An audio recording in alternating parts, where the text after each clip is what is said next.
প্রথম থেকেই আমি একটা জিনিস খেয়াল করেছি, বাংলাদেশের সরকারটা, প্রত্যেকটা সরকার কিন্তু তার একটা কৌশল সেট করে, তার একটা কনসেপ্ট হুম থাকে যে আমি কি কনসেপ্টের উপর ভিত্তি করে আমি একটা দেশটাকে পরিচালনা করব। এক হুম একজনের এক একটা কনসেপ্ট থাকে। তো বিএনপির যে এখন যে আচরণ, এই আচরণে মনে হয় তাদের center of everything is Bharat জুজু। হুম ভারতকে তারা এত ভয় পাচ্ছে যে ভারত সবসময় তাদের বাড়া ভাতে ছাই দিয়েছে, তাদেরকে মাঝপথে ক্ষমতাচ্যুত করার মতো একটা পরিবেশ তৈরি করেছে। তারা আর এই পরিস্থিতিতে পড়তে চায় না, এই জন্য ভারতকে তোষামোদ করে তারা টিকে থাকার চেষ্টা করছে।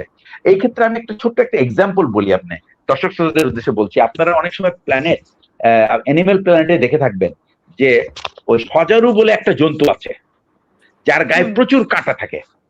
তো আপনি অনেক সময় হয় কি, সজারু বেশ আলুথুলু মাংসাশী হুম একটা প্রাণী, ছোটখাটো। তো বাঘ বা সিংহ এটা করে কি, চেষ্টা করে এটাকে মানে খেয়ে ফেলতে।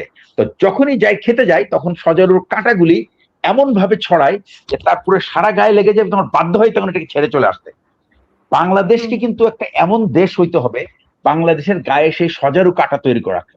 সেই সজারু কাঁটাটা এরকম হবে যে যে কেউ আসতে গেলে তাকে অন্তত রক্তাক্ত হতে হবে।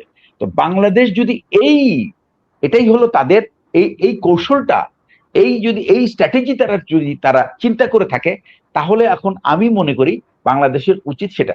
ভারতকে ভয় পাওয়ার কোনো কারণ নেই, এটা যত বড় দেশই হোক না কেন।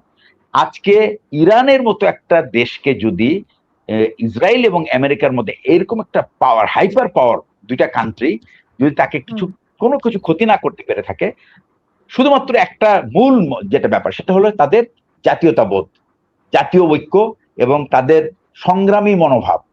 বাংলাদেশের জন্য এটা খুব দুঃখজনক যে বাংলাদেশের এই সংগ্রামী মনোভাবের ব্যাপারটা, আমি জানি না এটা কখন এটা আবার উদ্রেক হবে। এটা কিন্তু 5 আগস্টে কিন্তু একবার দেখা গিয়েছিল যে মানুষ হুম একত্রিত হয়েছিল সব বিদেশি সকল আধিপত্যের বিরুদ্ধে, কিন্তু বাংলাদেশের ভিতর থেকে এই যে ভিতরের যে মেকানিজম গুলো এত ফোকলা করে ফেলছে যে এটা দেশটাকে ঠিক মতো দাঁড়াতেই দিচ্ছে না। তো এইটাই হুম হলো মেইন কারণ। তো এখন যেটা হচ্ছে সেটা হচ্ছে যে যদি বিএনপি যদি সত্যিকারী অর্থে তারা যদি স্টাডি করে থাকতো আওয়ামী লীগ কেন হুম ব্যর্থ হলো, আমি যখন একটা পলিটিক্যাল পার্টি যখন আমি ক্ষমতায় যাব তখন তো কিন্তু আমি আমার আপনি কিভাবে বুঝলেন যে তারা স্টাডি করেনি? তাদের তো মাত্র 2 মাস হয়েছে এবং তারা কিন্তু বারবার বলতেছে যে তারা ভাই যে আপনার, প্রতিশ্রুতিগুলো, আরে না না আমি শোনেন এগুলি, শেষ করি। তারা যে হ্যাঁ বলেন। প্রতিশ্রুতিগুলো দিয়েছে সেই প্রতিশ্রুতিগুলো তারা পূরণ করবে এবং জুলাই সনদে যেগুলো আছে সেগুলো তারা অক্ষরে অক্ষরে পূরণ আমি করবে। তো আমি তো এবং আমার কথা বলছি না। আজকে আপনি ঢাকা শহরে হুম, 100 লোককে জিজ্ঞেস করেন, 95 লোকজন বলবে যে বিএনপি আওয়ামী লীগের পথে হাঁটছে, আওয়ামী লীগ যে ভুলগুলি করেছিল ঠিক সেই ভুলগুলি করছে। এটা আপনি হুম, আমাকে শুধু আমাকে না, আপনি যান কালকে শাহবাগ হোক, ইয়ে হোক, রিক্সাওয়ালাদের জিজ্ঞেস করেন, 100টা রিক্সাওয়ালাকে জিজ্ঞেস করেন, আমাকে জিজ্ঞেস করার দরকার নেই। They will tell you. আজকে আমি সারাদিন ব্যাটারির গাড়িতে ঘুরছি, সারাদিন, এবং 4-5টা ব্যাটারি গাড়িতে উঠছি, তাদের কিন্তু সব একই মত যে ভাই এগুলি কিচ্ছু না, এরা যা আসছে এই 17 বছর একজন চুরি চামারি করে খাইছে, এরা আইছে, এরা এখন খাইতে আসছে, এরা আমার আমার এটা আপনার কথা চিন্তা এটা তো করবে একটা না। মাইন্ডসেট, এটা তো একটা মাইন্ডসেট হতে পারে এবং ভাই বিরোধী মাইন্ড, দলের এটা অপপ্রচার হতে পারে। আর ভাই এটা মাইন্ডসেট আর বিরোধী দলের প্রচারের দরকার নাই তো। ও আরে ওনারা যখন আয়নায় নিজেদেরকে দেখে না, ওনারা নিজেরাই বুঝে যে ওনারা কি করতেছেন।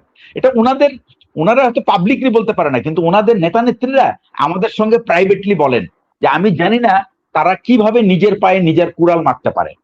আর কি শুনতে চান হুম আপনি? নাম বলতে চাই না, এরকম একটা টপ লিডাররা, এটা তাদের মতামত। এবং আমি আপনাকে আরেকটা কথা বলি, ওইখানে ওই সংসদে আমি আজকে একটা স্ট্যাটাস দিয়েছি যে বালেন্দ্র নাকি 101টা প্রোগ্রাম দিয়েছে। এই 101টা প্রোগ্রামের আপনি যদি প্রত্যেকটা দেখেন না, আপনার মাথা নত হয়ে যাবে যে এইরকম একটা ইয়াং ছেলের মাথায় এই সমস্ত শুদ্ধি অভিযানের কথা কেমনে আসে, আর আমাদের এর মতো এরকম এরকম সাদা চুলওয়ালা রাজনীতিবিদদের মাথায় এগুলি কেন আসে না, এটাই আপনার কাছে হুম অবাক লাগে। হুম তো আপনি বরং ওইগুলি দেখেন, তাহলে আপনি বুঝতে পারবেন এবং কম্পেয়ার করেন। আমাকে জিজ্ঞেস করার দরকার নেই, আমার কাছ থেকে বক্তব্য নেওয়ার দরকার নেই। আপনি শুধু এইটুকু দেখলে বুঝে যাবেন আজকে মানবাধিকার কমিশন একযোগে 5 জন পদত্যাগ করেছে গতকালকে, এবং তারা এক্সপ্লেন করেছে কিভাবে মিথ্যাচার করে সংসদে মানবাধিকার কমিশন বিলটাকে বাতিল করা হয়েছে। প্রত্যেকটা জিনিস তারা হুম ব্যাখ্যা করেছে, এগুলি সব সংশোধনীতে ছিল। আর একটা ব্যাপার, এই যে আইনমন্ত্রী এখন, ইনি অ্যাটর্নি জেনারেল ছিল না, এই যে 12টা 13টা অধ্যাদেশ হয়েছে, এগুলি ফাইনাল অ্যাপ্রুভাল কে করেছে? অ্যাটর্নি জেনারেলই তো দেয়। সে তো সরকারের সবচেয়ে বড় আইন উপদেষ্টা ছিল ইন্টারিম গভর্নমেন্টের, এবং প্রত্যেকটা আইন তার স্ক্রুটিনি করে সে এটাকে অ্যাপ্রুভ করে তারপরে আইন মন্ত্রণালয়ে পাঠিয়েছে, এবং আইন মন্ত্রণালয় এটা প্রেসিডেন্টের সাইন করাইছে। উনি এখন কোন মুখে বলে যে এটাকে আবার রিভিউ করা দরকার? তার মানে উনি তখন তার দায়িত্ব পালন করেনি। হুম। এটা কিন্তু স্বাভাবিক প্রশ্ন। মানে এটা উনি মানে এটা উত্তর প্রশ্ন দিতে হতে পারবে? পারে, আবার উনি উত্তরও আছে তাদের কাছে। না না না, আপনার তাদের প্রশ্ন কাছে কি থাকলে উত্তর বলেন? ওনার কাছে তো তাদের কাছে ওনারা উত্তর আছে। ওনা- তারা তারা সেটা শোনেন, তো আমি আপনাকে বলি, সংসদে তারা শোনেন, উত্তর আমি দিচ্ছে। আপনার সংসদে তারা যে উত্তর দিচ্ছে সেটা আমরা দেখছি, তারা কি উত্তর দিচ্ছে। তারা সংসদে তো রিপ্রেজেন্ট করছে মাত্র কয়েকটা পার্টি, কিন্তু যখন হুম, তারা বৈঠকে বসছিল ওখানে 81টা পার্টি ছিল, এবং এর থেকে তো আর হুম। বেশি আলোচনা তারা করবে না। আপনি যদি সত্যিকার অর্থে আপনি যদি বলেন যে আমি জনগণকে সাথে নিয়ে একটা জনগণের জন্য কাজ করতে চাই, আপনি 13টা বিলের কোন বিলটাই আপনি বলেন যে জনগণের স্বার্থ রক্ষা হয় নাই? আপনি আমাকে দেখান তো। আমি প্রত্যেকটা বিল জনগণের স্বার্থ রক্ষার জন্য করা হয়েছিল। ওনারা কি বলতে পারবে যে এই জিনিসে জনগণের স্বার্থ রক্ষা হয় নাই? ওনারা আসলে এখন জনগণকে তারা প্রোটেক্ট তো করতে বলবে চান যে না। আপনি ওনারা বলছেন যে প্রত্যেকটা বিল জনগণের স্বার্থ, মানে এখন তারা মানে ওর অন্তর্বর্তীকালীন সরকার আরে যেটা করে ভাই গেছে শোনেন, আমি আপনাকে বলি, সেটা সেটা কিছু অক্টোবর কলেজ, জনগণের স্বার্থ রক্ষার জন্য, আবার এখন এই সরকার যেটা করছে সেটাও তো জনগণের স্বার্থ রক্ষার জন্য। এই সরকারও হ্যাঁ তো এটা বলছে তো আমরা জনগণের দেখতেছি স্বার্থ তো, রক্ষার জন্য। এটা তো আমরা এখন দেখতেছি তো কারা কত আসলে স্বার্থ সত্যিকার রক্ষা জনগণ, হইতেছে। কেই সত্যিকারের আরে ভাই জনগণের জন্য কাজ শোনেন, করছে? আমি বলি যে গুম কমিশনের রিপোর্টটা, যে গুমের যে বিলটা যারা বাতিল করলো, ওইখানে ওনার গুমের যারা ভিকটিম তারা ওখানে বসে আছে, এবং তাদের আমার মনে হয় কি তাদেরকে একজনকে ওই যে লুনাকে বলছে যে আপনি হাসুরের দিনে আপনার স্বামীকে কি উত্তর দিবেন? আপনি আপনি নিজে একটু ঠিক করেন, নিজের নিজের বিবেককে ঠিক করেন, কি উত্তর দিবেন? কিভাবে আপনি আপনার স্বামীর হত্যাকারীকে রক্ষা করার জন্য এই বিলের পক্ষে, আপনি এই বিল বাতিলের পক্ষে? তারা কি বলছে যে আইন শৃঙ্খলা বাহিনীকে কোনো প্রশ্ন করা যাবে না। এই ইলিয়াস আলীকে হত্যা করেছে র্যাব, র্যাবকে যদি আপনি প্রশ্ন করার ক্ষমতা না রাখেন, তাহলে আপনি কিসের বিচার করবেন? কিসের বিচার? এগুলো কি আপনি কি বুঝান? এগুলো আজে বাজে কথা মানুষকে তারে তারে বুঝাইতে পারেন, কিন্তু অ্যাটলিস্ট যারা বিবেকবান মানুষকে আপনি বুঝাইতে পারবেন না, ঠিক আছে? তো এগুলি কথা বলে লাভ নেই। আচ্ছা, এটা ওনারাই জানে ওনারা কি করছেন এবং কার স্বার্থে করছেন। কার আচ্ছা, স্বার্থে কার করছেন? সাথে একটা স্বার্থ একটাই, কার শুধু স্বার্থে ক্ষমতা, করছে? ক্ষমতার স্বার্থে, ক্ষমতা। ক্ষমতাতে। তারা তো মানুষকে ক্ষমতা তো ওনারা ক্ষমতার আছেনই। নিষ্পেষণ, না ওই ক্ষমতায় তো না আছেন। ক্ষমতা, ক্ষমতা শোনেন, আমি একটা কথা বলি, আমি আরেকটা কথা বলি আপনাকে। হাসিনা যদি তার বিবেককে কাজে লাগাতো, তাহলে তাকে কোনোদিন এই দেশ ছেড়ে পালাতে হতো না।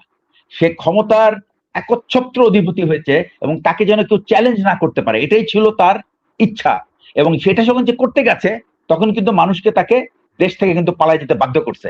তো ক্ষমতা কিন্তু যখন আপনি শেষ আইন, করব। ভালো আইন করেন, শোনেন, ভালো আইন যখন করেন, এটা আমাদের যারা রাজনীতিবিদ, যারা ক্ষমতায় যায় তারা বোঝে না।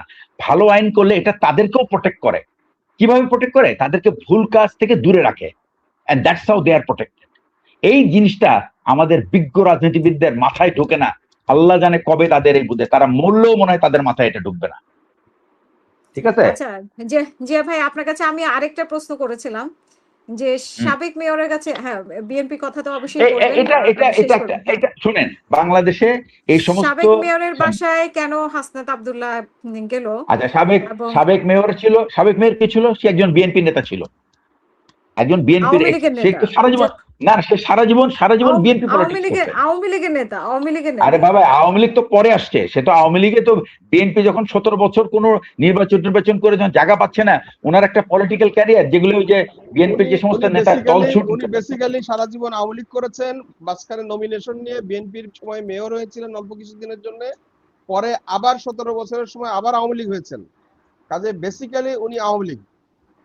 আচ্ছা, ধরেন তো বিএনপি আওয়ামী লীগ, নেতাই কি, বিএনপি নেতার সাথেও, ধরেন আপনার কথাই হ্যাঁ, তো ধরলাম, বিএনপি আপনি নেতার সাথে কেন বিএনপি সৌজন্য নেতার সাথে একজন একজন সংসদ সদস্য যদি তার কোনো ব্যক্তিগত পরিচয় থাকে, তো সে তো আর আপনার, সে তো আর অপরাধী না। আপনিও বা কেন ওনাকে শুধু বিএনপি নেতা বলছেন?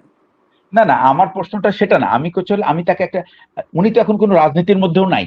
উনি যদি একজন, উনি একটা নাগরিক হিসেবে কি উনি কি তার একটা সংসদ সদস্যের দেখা করার কি অধিকার না, হারায় ফেলছেন? ধরেন আওয়ামী লীগের একজন আগে রাজনীতি করতো, বিএনপিও করতো, আওয়ামী লীগও করতো, সে এখন রাজনীতিতে হ্যাঁ সে, নাই। তো তার সাথে হ্যাঁ, কি, তার সাথে হাসনাত আব্দুল্লাহর কি কথা থাকতে পারে? তার যে কথাই থাকুক না কেন, আমার প্রশ্নটা হচ্ছে আমরা কেন একজন মানুষের ব্যক্তিগত মানে জীবনে আমরা সেখানে কোনো অপরাধ নাই, মানে বিএনপির না, পদে পদে অপরাধ, এটা কিন্তু অপরাধ এনসিপি শোনেন, আর এটা আমার আপনি জামাতের বলেন কোনো অপরাধ নেই। না না, আমি জান, আমার কথা হচ্ছে কি, কেন এনসিপির বিরোধী দল আছে বলে কি বিএনপির সাথে তারা হাসি তামাশা করে না, কথা বলে না? দেখেন, একটা জিনিস কি, আপনি রাজনৈতিক মত ভিন্নতাকে শত্রুতায় পরিণত কেউ আমরা চাই না কেউ করুক। পারস্পরিক শ্রদ্ধাবোধ একটা খুব ইম্পর্টেন্ট বিষয় রাজনীতিতে। শেষ করবেন জিয়া ভাই পারস্পরিক প্লিজ। পারস্পরিক শ্রদ্ধাবোধ একটা খুবই ইম্পর্টেন্ট জিনিস, এবং আমাদের রাজনীতিতে কিন্তু এটা নাই, এটা ছিল না 17 বছর।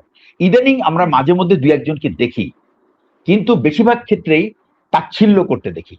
আপনি যখন দুর্বল হন অসংখ্য বা ধন্যবাদ আপনি যখন ছোট ব্রিগেডিয়ার দল জেনারেল থাকেন জিয়া তখন হাসান। তাই না। জি, জি, অসংখ্য থ্যাংক ধন্যবাদ, ইউ। শুনবো আবার।